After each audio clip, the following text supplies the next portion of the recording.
नहीं, अगर आपके बगल में कोई बंदा वर्दी पहन के इंडियन आर्मी का उस पर लोगो बना हो, पहन के खड़ा हो जाए तो सारा आपका ब्रांड बर्बाद हो गया उस आर्मी के वर्दी के बाद। तो एक वर्दी भी मिलेगी, रैंक भी मिलेगी, सैलरी भी मिलेगी।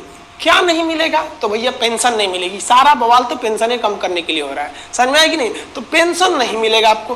क्यों पेंशन नहीं मिलेगा? क्योंकि पेंशन देने के लिए कम से कम आपको 17 साल की ड्यूटी करनी रहती है। इसमें तो ओवरऑल 3 साल की ड्यूटी ही है। तो समझ में आ रहा है कि नहीं आ रहा है? जो टूर ऑफ आर्मी ड्यूटी के तहत आएगा वो सेना के एडवेंचर को भी देख लेगा, राष्ट्रवाद भी देख लेगा, डिसिप्लिन भी सीख लेगा, स्वास्थ्य, मेंटेलिटी, हर चीज को सुदृढ़ कर लेगा और दूसरी नौकरी में उसको छूट भी मिलेगा। तो उसका भी करियर खराब नहीं हुआ, देश की सेना भी जवान रह गई और देश का जो पेंशन पे खर्च था वो भी बच गया। आर्मी का जनता से जुड़ाव भी हमेशा रेगुलर बना रहेगा 3 साल पे। अब जैसे क्या होता है कि एक आर्मी गया वो 40 साल ड्यूटी पे रहेगा, तो भैया 40 साल तक आप उसके जगह पे दूसरा भर्ती नहीं ना करेंगे। यहाँ तो हर 3 साल पे ड्यूटी पे भर्ती करना है। तो समझ में आ रहा है? अब आप देखिए जरा ध्यान से, इस इंटर्नशिप पे क्या किया जाएगा। शुरुआत में ऐसा नहीं है कि आप कोई सेना में कोई डिसीजन बड़े पैमाने पे ले सकते हैं। तो आर्मी का कहना है कि पहले हम 1000 जवान और 100 ऑफिसर को भर्ती करेंगे। इसमें 1000 जवान को भर्ती करेंगे, 100 ऑफिसर को। इसमें देखेंगे कि इस पे क्या अभी प्रोसीजर है, क्या इसके रिजल्ट आएंगे। हम आपको अभी इसके फायदे समझाते हैं। अब ध्यान से समझिए इसके फायदे क्या क्या होंगे हमारे। देखिए इसके बेनिफिट समझाते हैं।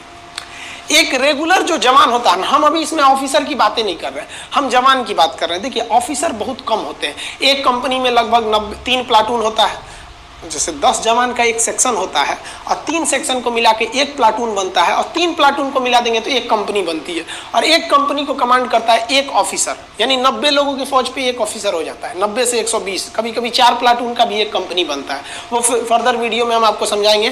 Company, platoon, section, battalion, regiment, brigade, division, इस सब में अंतर कभी समझा देंगे उसमें। तो एक रेगुलर जो जवान होता है, उस जवान को पूरा परमानेंट अगर ड्यूटी दीजिएगा तो भर्ती से लेकर उसकी जितनी सैलरी बनती है, अलावेंस बनता है, भत्ते बनते हैं, उसको पेंशन होता है, वो सब मिलाकर अगर जोड़ दीजिएगा तो 11 करोड़ रुपए आते हैं। 11 करोड़।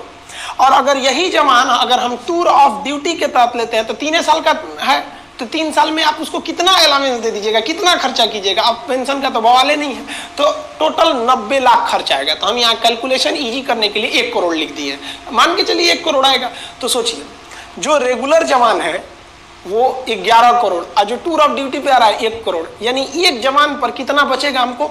10 करोड़ बचेगा। दूसरा, ये तो पैसा बच ही गया।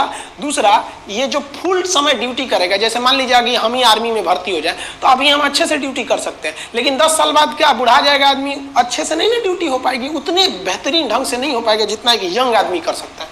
तो इससे डबल फायदा टूर ऑफ ड्यूटी से। एक जवान के पीछे 10 करोड़ बच गया और सेना पूरी तरह जवान है, एकदम यंग है। समझ में आएगी ना? तो ये हो गया इससे फायदा। अब देखिए जरा ध्यान से, स्टार्टिंग हम लोग ट्रायल जो करने जा रहे हैं, शुरुआत में हम लोग 1000 सैनिकों को भर्ती करेंगे। तो देखिए बेनिफिट क्या होगा, हम 1000 सैनिकों को भर्ती करने जा रहे हैं। एक सैनिक पर कितना बेनिफिट है? 10 करोड़ का। तो 1000 पर कितना हो जाएगा? उसमें 10 से गुणा कर दीजिए, 10,000 करोड़। 10,000 करोड़ की बचत आ जाएगी, क्योंकि एक सैनिक पर हमारा बचत हो रहा है 10 करोड़ का। तो 1000 सैनिकों पर बचत कितना हो जाएगा? इसमें 10 से गुणा करेंगे तो 10,000 करोड़ का बचत हो जाएगा हम लोग को। अब इस बचत से 10,000 करोड़ से हम आधुनिक हथियार खरीद सकते हैं, आर्टिलरी खरीद सकते हैं, हेलीकॉप्टर खरीद सकते हैं। आप खुद सोचिए ना, 126 राफेल जहाजों की जरूरत थी, आ कितना रहा है? केवल 36, यानी 90 जहाज अभी कम आए हैं। अब सोचिए हमारे यहाँ पे तो पैसे, हथियार पे पैसे कम खर्च होते हैं और अपनी की टेक्नोलॉजी उतनी आगे नहीं है जितना होना चाहिए। सेना के क्षेत्र में हम मतलब सेना में जो हथियार बनाना है तो उसमें हम लोग उतना मतलब संतोषजनक विकास नहीं कर पाए। मिसाइल टेक्नोलॉजी हम लोग की आगे है, लेकिन जो हेलीकॉप्टर एविएशन सेक्टर है उसमें बहुत संतोषजनक विकास नहीं हुआ है। अब आप ऐसे अंदाजा लगाइए, 1 रैंक 1 पेंशन जब आया था तो आपको पता होगा ये क्या है 1 रैंक 1 पेंशन। मतलब क्या है समझिए ध्यान से, कि जिस तरह से लोगों की सैलरी बढ़ती है, जैसे जो दरोगा 2010 में था या जो 1995 में दरोगा की जो सैलरी थी, क्या 2020 में वही सैलरी है? नहीं ना। सैलरी बढ़ रही है। तो 1 रैंक 1 पेंशन में क्या कहना है कि भैया जब सैलरी बढ़ रही है ना तो पेंशन भी बढ़ाइए। यानी जो आदमी, जो सिपाही 2020 में रिटायर हो रहा है उसका पेंशन जितना है उतना ही पेंशन उस सिपाही का भी होना चाहिए जो 2002 में रिटायर हो गया और अभी तक जिंदा है, मतलब मान लीजिए जीवित है। अब आर्मी को तो बहुत यंग एज में ना रिटायर कर दिया जाता है, तो मतलब कहना है कि पेंशन एकदम सेम होना चाहिए। तो इससे पेंशन पे बोझ इतना बढ़ गया है कि आर्मी ना अपने कुल बजट का लगभग 60% बबुआ 60% लगभग केवल सैलरी और पेंशन में खर्चा हो जाता है। यानी जो आर्मी को पैसे मिलते हैं उस पैसे का 60% सैलरी या पेंशन में खत्म हो जाता है। बाकी में आपका डीजल का खर्चा है, ये वगैरह वगैरह खर्चे हैं, तो बहुत कम खर्च हो पाते हैं हम लोग का।